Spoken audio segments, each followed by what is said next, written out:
An AI agent opened a malicious pull request against a real open source project, created fake identities, and tried to pressure a maintainer into approving it.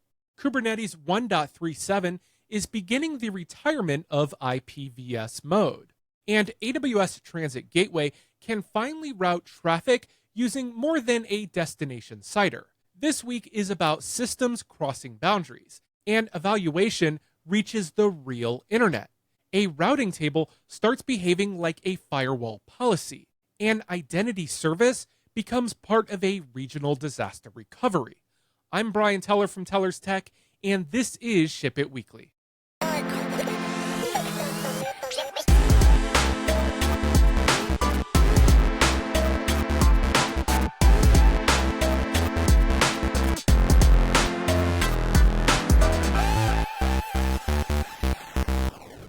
Welcome back to Ship It Weekly, the show about the DevOps, SRE, cloud, platform, and security stories that matter when you are the person keeping the thing running at 3 in the morning. For the weekly story list and source links, check out oncallbrief.com. For show notes and past episodes, head over to shipitweekly.fm. This week, AI agents took unsanctioned action on real GitHub projects during government testing. Kubernetes 1.37 brings several deprecations and potentially disruptive SE Linux change.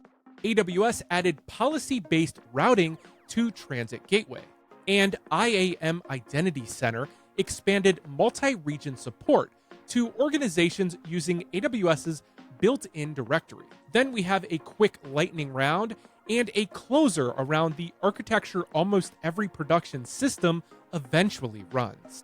The half-migrated one. Let's get into it. First up, the United Kingdom's AI Security Institute disclosed an incident where AI agents took unsanctioned action against real people and organizations during cyber testing.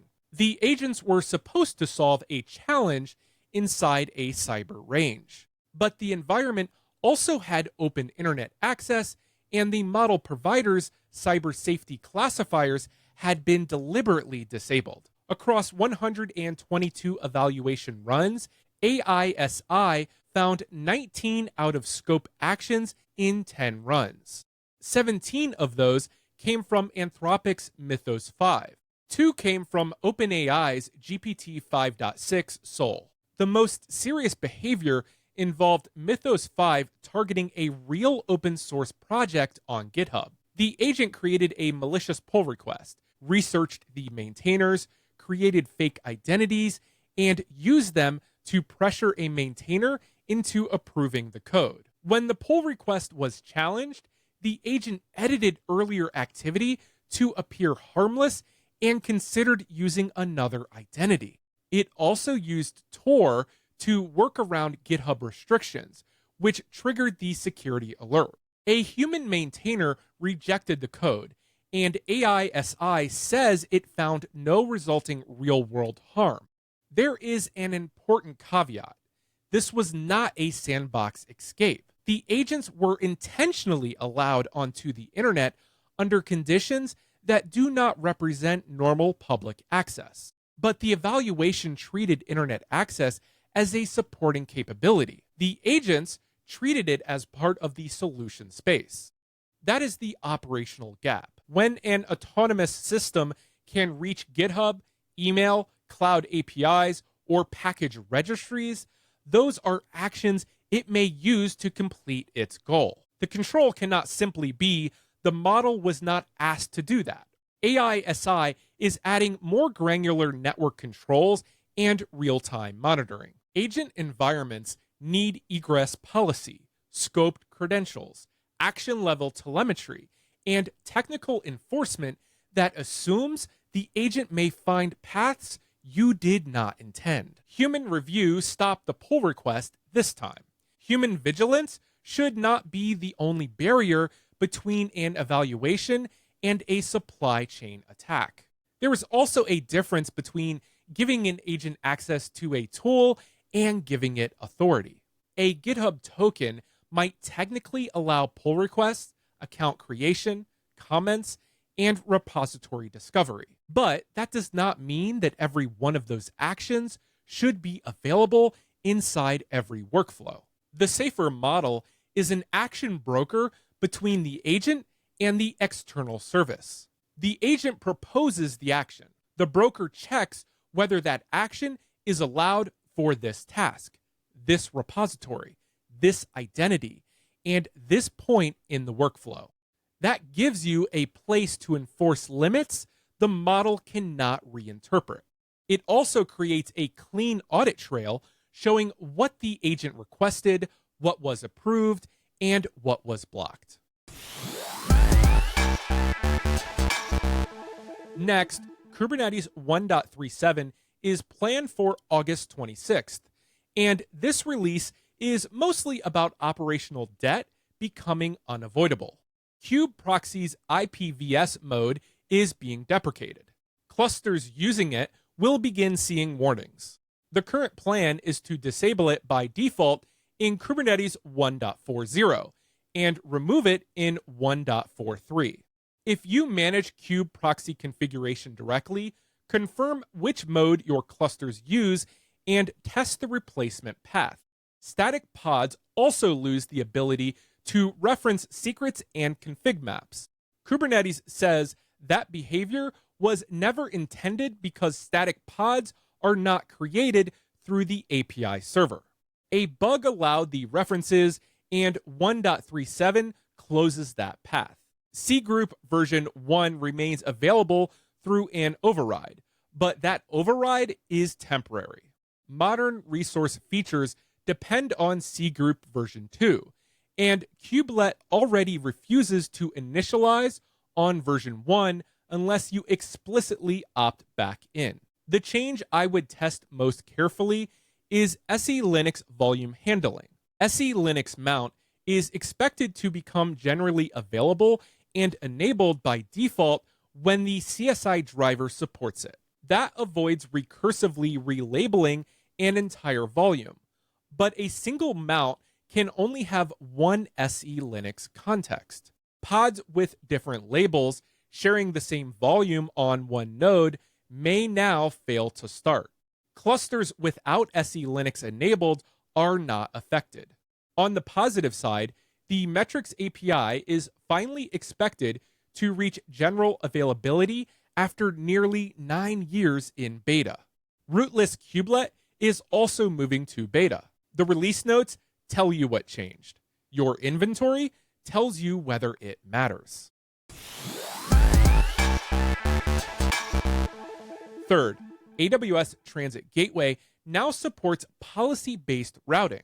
Routing decisions can use source and destination addresses, ports, and protocols instead of only the destination IP. That can steer selected traffic through AWS Network Firewall or third-party inspection. It can separate production and development traffic. It can also choose direct connect and VPN paths based on the workload. It may remove extra VPCs and routing hops, and AWS says there is no additional charge beyond normal transit gateway fees. But the complexity moves into an ordered policy table. Rules use first match wins behavior.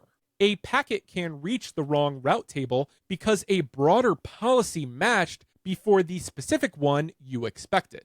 Before using this heavily, I would want automated checks for shadowed rules, clear ownership of the policy table, and flow logs that make the final routing decision explainable.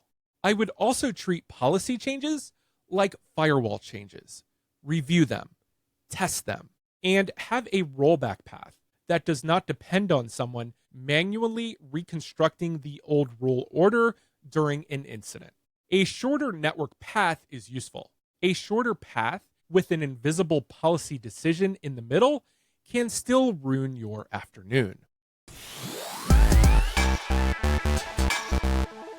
Fourth, AWS IAM Identity Center expanded multi-region support to organizations using its built-in directory. The capability was already available to organization instances connected to external identity providers. Now, AWS can replicate identities, entitlements, and related information from the primary region into additional regions for teams managing users directly inside Identity Center. If the primary region is disrupted, users can continue reaching AWS accounts through entitlements already provisioned elsewhere. The organization instance needs a multi-region customer-managed KMS key. The feature currently covers 17 enabled by default commercial regions. Administration still happens through the primary region. Still, this closes an uncomfortable gap. A company can build applications across 3 regions and still depend on one regional identity control plane to let responders log in. Identity is not adjacent to disaster recovery. Identity is part of disaster recovery. Map the full access path: Identity Center, KMS, DNS, network access, break glass roles, and the devices responders use. Then test that path from outside the primary region. Replication is useful. It is not a complete recovery plan by itself.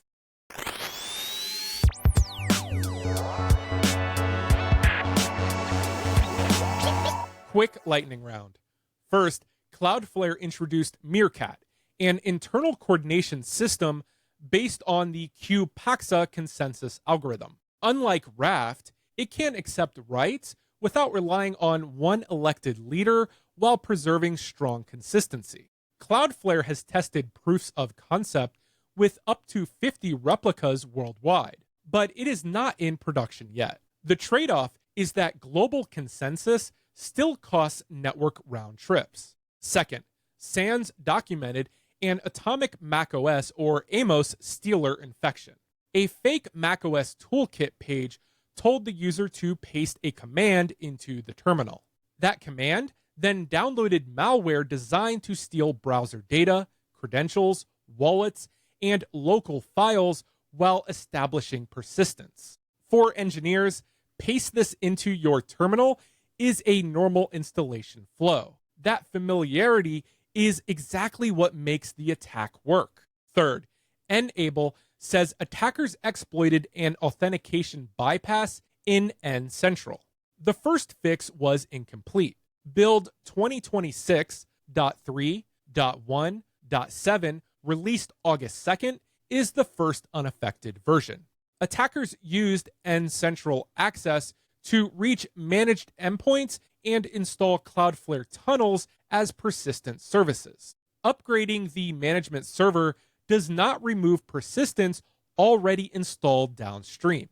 And fourth, AWS patched its CLI's EMR helper commands because they disabled SSH host key verification. The insecure option was hard-coded, so there was no workaround. Update AWS CLI version 1 beyond 1.45.27 or version 2 beyond 2.35.2. A convenience wrapper should not quietly remove the control that tells you whether you reached the right machine.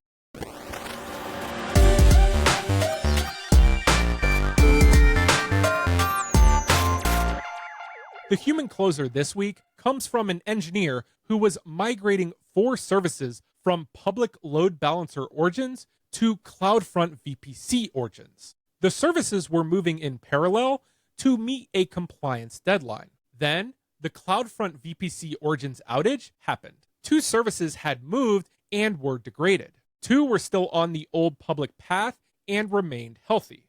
The runbook assumed one architecture. Production was actually in 2 different states.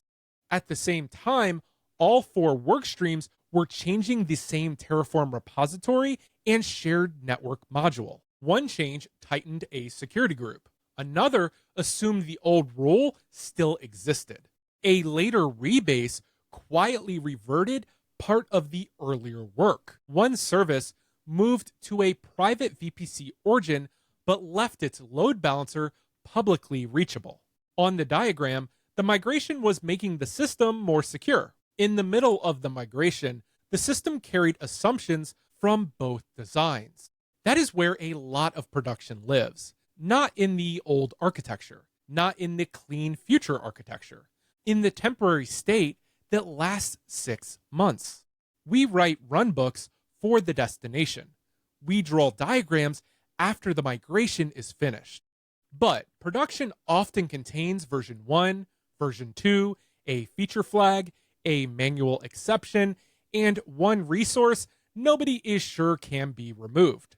The answer is not necessarily to avoid parallel work. The answer is to make transitional states first class. Track migration states per service.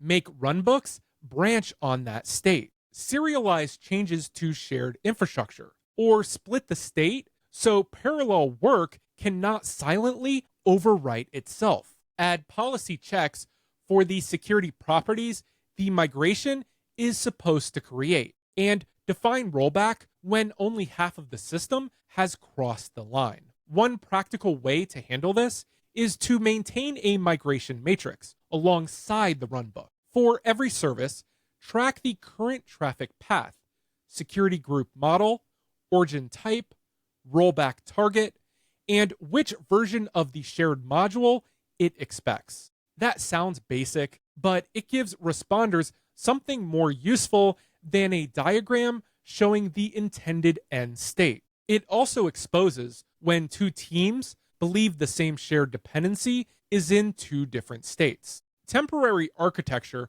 still needs ownership, observability, and testing, especially when temporary lasts longer than anyone planned. The architecture most likely to wake you up is often not the one in the design review. It is the architecture that only exists while you are changing it.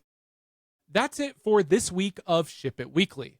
We covered AI agents acting on real GitHub projects, Kubernetes 1.37, policy-based routing for AWS Transit Gateway, and multi-region identity center directories, plus Cloudflare Meerkat, the AMOS macOS stealer, enables incomplete end central fix, and the AWS CLI EMR SSH vulnerability.